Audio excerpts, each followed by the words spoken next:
Hello everyone, my name is Rajesh Sharma from global Sydney group Chandigarh. आज my dear friends, मैं जो Canada का spouse open work permit है उसके बारे में डिस्कस करने जा रहा हूँ। बहुत से स्टूडेंट्स को या बहुत से कैंडिडेट्स को ये पता नहीं होता कि उनको कौन कौन से डॉक्यूमेंट्स की रिक्वायरमेंट होती है और रियलिटी में उनका जो डॉक्यूमेंट्स हैं वो चाहिए भी होते हैं कि ऐसे ही उन्होंने र्यूमर सुना होता है, और कितना उसका ड्यूरेशन टाइम रहता है, वैस जो डॉक्यूमेंट कराने का उसका रिक्वायरमेंट है कि नहीं है, मेडिकल की रिक्वायरमेंट है कि नहीं है, वो सारे जो क्वेरीज होती हैं कैंडिडेट के मन में, वो मैं आज डिस्कस करने जा रहा हूँ। अगर आपको ये वीडियो इन्फॉर्मेटिव यूजफुल लगे तो लाइक और शेयर करें, सब्सक्राइब करें हमारे चैनल को, ताकि कनाडा स्टडी वीज़ा और spouse visa, even Australia study visa या स्पाउस वीज़ा के अपडेट आपको टाइम टाइम मिलते रहें।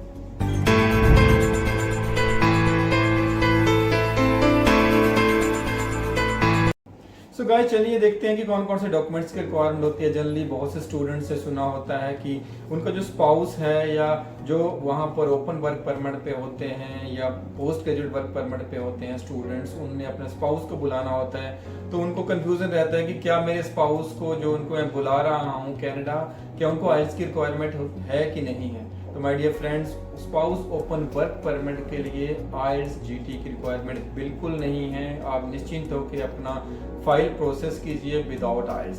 साथ में हाँ, मेडिकल की रिक्वायरमेंट आपको मेडिकल टेस्ट एग्जामिनेशन जो है, जो पैनल फिजिशियन से करवाते हैं, जैसे स्टडी वीज़ा के लिए करवाते हैं, वो आपको रिक्वायरमेंट रहेगी।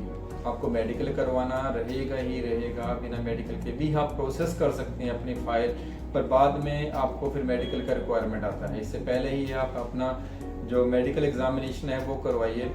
इसके बाद मैं बात करूंगा एकेडमिक्स की। यस माय डियर फ्रेंड, जितने भी आपके एकेडमिक्स डॉक्यूमेंट्स हैं सारे आप अपने अपलोड कीजिए। इवन मैं रिकमेंड करूंगा कि आप नोटरी अटेस्टेड जो डॉक्यूमेंट्स है उनको करिए, और मैं हाईली रिकमेंड करूंगा कि अगर आपकी प्रोफेशनल डिग्री है, कोई भी अपने डिग्री की है, तो उसका वैस ज़रूर करवाइए। बहुत से स्टूडेंट्स क्या करते हैं कि जल्दी जल्दी में अपने डॉक्यूमेंट्स कम लगाते हैं, वैस या ईसीए जिसको एजुकेशन क्रेडेंशियल असेसमेंट नहीं करवाते हैं, और उससे भी उनके फाइल में कहीं ना कहीं प्रॉब्लम रह जाता है। तो मैं रिकमेंड करूंगा किसी भी एजेंसी से आप अपना ईसीए करवा रहे हैं तो आप करवाइए, ताकि आपकी फाइल में जो डॉक्यूमेंट है, आपकी इक्विवेलेंसी जो डिग्री है या ट्रेड क्वालिफिकेशन है, उसकी इक्विवेलेंसी कैनेडियन जो कैनेडियन एजुकेशन सिस्टम के साथ मैच हो सके। अब मैं बात करूंगा प्रोसेसिंग टाइम कितना है। तो माय डियर फ्रेंड, जनरली जो प्रोसेसिंग टाइम रहता है वो 3 to 4 मंथ्स रहता है ओपन स्पाउस वर्क परमिट का। तो जब भी आप फाइल प्रोसेस करते हैं उससे 3 से 4 महीने में डिसीजन आ सकता है। हाँ, सक्सेस रेट की अगर मैं बात करूँ तो सक्सेस रेट इसमें भी 70 to 80% है। 100% ऐसा ना लेके चलिए कि आपका वीज़ा अप्रूव होगा, इसमें भी आपका कई बार वीज़ा रिफ्यूज़ हो जाता है। फिर कैंडिडेट्स क्या करते हैं, सेकेंड टाइम अप्लाई करते हैं या थर्ड टाइम, तो जनरली ऐसा है इसमें वीज़ा आपको मिलेगा, अभी नहीं मिलेगा तो उसके बाद आपको चाहे 4 महीने या 6 महीने या 8 महीने के बाद मिलेगा। अब बात करते हैं कि स्टूडेंट को या कैंडिडेट्स को ये पता नहीं होता कि उनको कब अप्लाई करना चाहिए।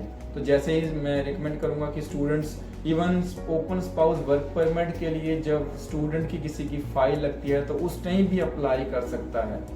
पर क्या रहता है उस टाइम, अगर कई बार इंटेंशन की वजह से फर्स्ट एप्लीकेंट जो मेन एप्लीकेंट स्टूडेंट रहता है उस पर बहुत ही इम्पैक्ट पड़ता है। तो मैं ये रिकमेंड करूंगा कि उस कैंडिडेट का जो स्पाउस ओपन वर्क परमिट जो स्पाउस लगा रहा है वो आफ्टर 1 सेमेस्टर के बाद अप्लाई करें, ताकि जब एक कैंडिडेट आपका जो मेन एप्लीकेंट है वो जब कनाडा पहुंच जाता है तो उसके बाद अप्लाई होगा तो उसके वीज़ा आने के चांसेस मैक्सिमम हो जाते हैं। अब हम बात करते हैं कि वीज़ा ड्यूरेशन क्या है। वीज़ा ड्यूरेशन की अगर बात कर ली है तो working rights. Yes my dear friends, जो कैंडिडेट है, जो स्पाउस है, वो उसको फुल टाइम वर्किंग राइट है, वो वहाँ पर फुल टाइम वर्क करके अर्न कर सकता है, अपने स्पाउस अपनी फैमिली के साथ वहाँ पर अच्छी लाइफ जी सकता है। एज लिमिट की बात करूँ तो एज लिमिट जो है स्टूडेंट की 50 से अबव नहीं होना चाहिए, 50 से नीचे ही होना चाहिए स्टूडेंट जो कैंडिडेट है। आई थिंक आपको सारे के सारे जो डाउट्स हैं वो क्लियर हो चुके होंगे स्पाउस ओपन वर्क परमिट को लेके कि कैसे अप्लाई करें, कब अप्लाई करें, और एज लिमिट क्या है, वैस की रिक्वायरमेंट है कि नहीं है। क्योंकि हमें ढेर सारी इंक्वायरीज आती हैं या ढेर सारी कॉल्स आती हैं, कैंडिडेट्स को ये पता नहीं होता कि आइल्स की रिक्वायरमेंट है कि नहीं है या मेडिकल की रिक्वायरमेंट है कि नहीं है। जब हम प्रोसेस करते हैं तो उसको बताते हैं कि आइल्स की रिक्वायरमेंट नहीं है, वो पहले से इतना भाग दौड़ और डिस्टर्ब हुआ होता है कि उसको पता नहीं होता, क्योंकि उसका मेन पार्टनर जो है ऑलरेडी कनाडा में होता है और वो यहाँ पर उसको होता है कि मैं जल्दी से वहाँ पर पहुँचूँ, और वो सारे डॉक्यूमेंट्स इकट्ठे करने के चक्कर में कुछ डॉक्यूमेंट्स मिस कर देता है और कुछ जो मेन डॉक्यूमेंट्स हैं वो नहीं हो पाते होते उसके पास, और उसकी वजह से उसका वीज़ा रिफ्यूज़ हो जाता है। I think my dear friends, आपको सारे के सारे जो रिक्वायरमेंट्स है वो क्लियर हो चुकी होंगी। अगर आपको फिर भी कोई रिक्वायरमेंट है या डाउट है कहीं भी, तो आप मुझे मेरी टीम को कांटेक्ट कर सकते हैं या हमारी सर्विसेज भी अवेल कर सकते हैं। We believe in 100% genuine and transparent services. With this, guys, thank you very much. Best of luck.